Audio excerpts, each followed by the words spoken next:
6 years ago, Margit Cohen, a resident of Moorview at Heathlands Village, stopped me in the corridor and said, "I need you to tell my life story, my whole life story, before I die, in my words."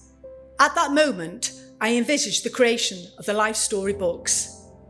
Margit had come to Britain alone on the Kinder Transport in 1938 and had never told her story before. Capturing Margit's very distinctive voice became the essence of the project and gave it its name, My Voice. For a Holocaust survivor to relive their life story is no easy task. As a social care organisation, we knew that we had to do this in a safe way, with the storyteller at the centre, at their pace and in their time. To produce each life story book takes many hundreds of hours. Our two members of staff, the wonderful Louise and Jocelyn, train and support an army of fantastic volunteers. Our volunteers are at the heart of this project.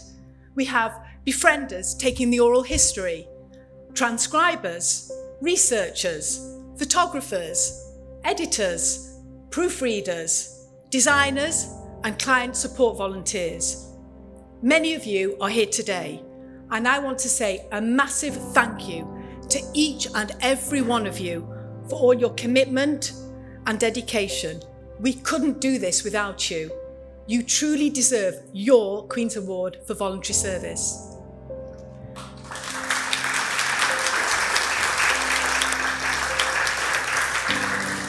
I have to also mention the wonderful support we have received from Dictate to Us. You have donated a huge number of hours transcribing the oral history recordings into written text. We are so grateful to you.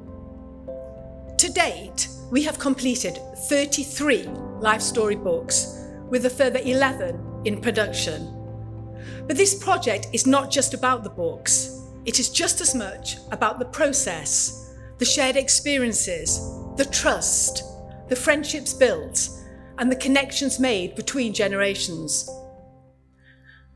A chance conversation between the Fed's chairman, Bernie Yaffe, and Dorit Novak, the then Director General of Yad Vashem Jerusalem, led to Dorit visiting the Fed to find out more about the My Voice project. This meeting was a real turning point. It was Dorit who first recognised the uniqueness of the project and its educational value. The fact that we were capturing the whole life story in the true voice of the survivor, in a safe and caring way, and a community-based volunteer project. She felt it was really important that signed copies of all the books be in the Yad Vashem library. That was the beginning of a very strong relationship with Yad Vashem, and we are indebted to them for all their ongoing encouragement, guidance and support. The project also would not be where it is today without support from the National Lottery Heritage Fund. Thank you to the engagement team for all your sound advice over the years. I would now like to pay tribute to our wonderful storytellers. You are truly inspirational, and we are humbled by the trust you have placed in us to be the guardians of your legacy. Your life stories are full of hope, resilience, and remarkable achievements.